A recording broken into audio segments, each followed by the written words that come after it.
ने हमें दिया है ताकि परमेश्वर की कुछ बातों को, कुछ वचनों को हम परमेश्वर के वचन से सीख सकें।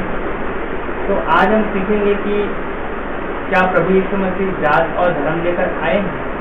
इस विषय में हम कुछ बातों को देखेंगे कि बाइबल इस विषय में हमें क्या बताती है, क्या शिक्षा देती है।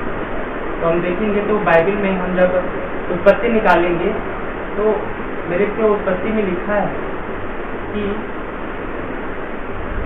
परमेश्वर ने लिखा है, परमेश्वर ने उत्पत्ति 1:27 हम जब देखेंगे बाइबल में, क्योंकि बाइबल कोई धर्म शास्त्र नहीं है, बाइबल में डायरेक्ट लिखा हुआ पवित्र बाइबल, पवित्र शास्त्र जो मनुष्य को पापी से पवित्र बनाते हैं। और इस विषय में ज्ञान ना होने की वजह से आज लोग तरह तरह की बातें करते हैं। तो हम इस विषय में देखेंगे कि बाइबल हमें क्या बताती है कि मनुष्य परमेश्वर ने क्या बनाया, जात धर्म या मनुष्य। तो बाइबल में लिखा है, आदि में परमेश्वर ने सृष्टि की रचना की, तो 5 दिनों में परमेश्वर ने पूरी सृष्टि को बनाया और छठे दिन में परमेश्वर ने, हम उत्पत्ति 1:27 में देखेंगे सृष्टि के निर्माण में, तो यहाँ लिखा है, तब परमेश्वर ने मनुष्य को अपने स्वरूप में उत्पन्न किया और अपने समानता में बनाया और नर और नारी करके उन्होंने मनुष्य की सृष्टि की। हालेलुया। परमेश्वर ने कैसे मनुष्य की सृष्टि की? अपने स्वरूप, अपनी समानता में बनाया। हम परमेश्वर के स्वरूप में, हम परमेश्वर की समानता में, उसने नर और नारी करके परमेश्वर ने मनुष्य की सृष्टि की। न कि ये इस जाति का है या ये इस धर्म का है, परंतु परमेश्वर ने नर और नारी करके मनुष्य की, पहला मनुष्य जिसे आदम कहा गया है और पहली नारी जिसे हव्वा कहा गया है, की सृष्टि की। और हम जब देखते हैं कि नए नियम में जहाँ प्रभु यीशु मसीह आते हैं, तो प्रभु यीशु मसीह भी जब आते हैं तो लिखा है यहाँ बाइबल में, हम देखेंगे यूहन्ना में हम जब जाएंगे, यदि आपके पास बाइबल है तो ठीक है, यदि ना हो तो मोबाइल पर डाउनलोड करके इस वचन को देख सकते हैं कि क्या मैं जो बातें बता रहा हूँ क्या वो सत्य है या नहीं। तो हम जब बाइबल में यूहन्ना में एक वचन में पढ़ेंगे, लिखा है, आदि में वचन था, आदि में जब शून्य था, जब सृष्टि की रचना भी नहीं हुई थी, तब शून्य था, तब वचन था। ये वचन था, वचन परमेश्वर के साथ था, वचन परमेश्वर था और यही आदि में परमेश्वर के साथ था। और लिखा है, वचन देहधारी हुआ और अनुग्रह, वचन प्रभु यीशु मसीह के रूप में देहधारी हुआ। परमेश्वर प्रभु यीशु मसीह के रूप में देहधारी में, देह पकड़कर देह के रूप में परमेश्वर ने इस पृथ्वी पर आए और लिखा है, अनुग्रह और सच्चाई से परिपूर्ण होकर हमारे बीच में डेरा थे। न कि यहाँ लिखा है कि कोई जाति की ये विशेष जाति के लिए, क्योंकि परमेश्वर ने मनुष्य बनाई। क्योंकि यदि परमेश्वर ने यदि किसी जाति का बनाना रहता कि किसी विशेष जाति का, तो आज पृथ्वी में केवल वही विशेष जाति या विशेष वही धर्म रहता, नाना प्रकार के धर्म नहीं होते। ये परमेश्वर ने अलग अलग, हाँ जैसे हम देखते हैं तो कई प्रकार के धर्म हैं, तो वहाँ परमेश्वर यदि एक है तो उसी धर्म का होते हैं, आज लोग अलग अलग धर्म क्यों होते हैं? ये इसीलिए है क्योंकि परमेश्वर ने कोई जात धर्म नहीं है। परमेश्वर ने नर और नारी करके अपने स्वरूप में, अपनी समानता में, हम परमेश्वर के स्वरूप में आप जो देख रहे हैं वो भी सब, हम सभी और पूरी मनुष्य जाति परमेश्वर के स्वरूप में है और परमेश्वर की समानता में है। परमेश्वर की आत्मा ही हमारे अंदर है, परमात्मा की आत्मा ही हमारे अंदर है, इसलिए आज हम इस जगत से जीवित है, अन्यथा हम कब की मर जाते हैं। क्योंकि बाइबल में लिखा है, यदि परमेश्वर अपनी आत्मा और अपना साथ लपेट ले, अपने समेट ले, तो हम उसी वक्त मिट्टी में मिल जाएंगे। क्योंकि मनुष्य एक मिट्टी है, मिट्टी से ही परमेश्वर ने भूमि से मिट्टी में से हमें रचा और हमारे अंदर जीवन का श्वास दिया। और जहाँ तक जाति और धर्म का सवाल है, वो तो हम मनुष्य ने ही बनाया, ये मेरी जाति है, ये मेरा धर्म है, ये मेरा ईश्वर है, ये तेरा ईश्वर है। सबका मालिक एक है, अर्थात परमेश्वर। जो परमेश्वर है जिसने मनुष्य की सृष्टि की, और वही परमेश्वर जो आदि में वचन था, पहले वचन के द्वारा परमेश्वर ने सृष्टि की और वचन परमेश्वर था और वचन परमेश्वर के साथ था। फिर वचन प्रभु यीशु मसीह के रूप में देह के रूप में धारण हुआ और वो कोई जाति धर्म लेकर नहीं इस जगत में आया, परंतु प्रभु यीशु मसीह बाइबल बताती है अनुग्रह। अनुग्रह का मतलब होता है आशीष, अनुग्रह और सच्चाई। जिस सच्चाई को हम ना जानते हुए नाना प्रकार के पाप में पड़कर विनाश और जा रहे हैं और लास्ट में मरने के बाद नरक में जाएंगे। उसी नरक से परमेश्वर ने कहा कि मेरे लोग मेरे ज्ञान के बिना नाश हो रहे हैं।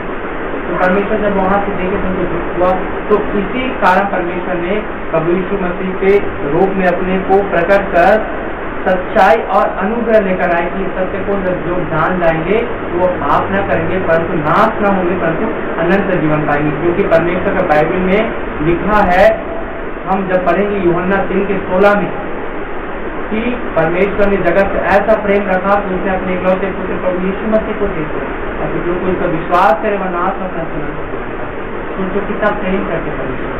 लेकिन आज ये मनुष्य हथीली जाति के लोग समझ नहीं पाते। क्या परमेश्वर ने कोई जाति धर्म बनाया? परमेश्वर ने तो मनुष्य को बनाया, और जब वो परमेश्वर देखता है ऊपर से तो रोता है, मेरे लोग जिसको मैंने अपने स्वरूप अपने समानता में बनाया और मुझसे बिछड़ कर नाना प्रकार के पाप उद्योग का नाश हो रहे हैं। और उसी परमेश्वर की मैं बातें बताता हूँ, जो वो मुझे सिखाता है वही मैं सिखाता हूँ। मैं इससे बाहर कुछ नहीं बताता, मैं परमेश्वर की बातों को बताता हूँ। मैं किसी का धर्मशास्त्र के बारे में नहीं बताता कि तुम ऐसा धर्म करो, ये धर्म मानो। मैं सिर्फ परमेश्वर की बातों को बताता हूँ।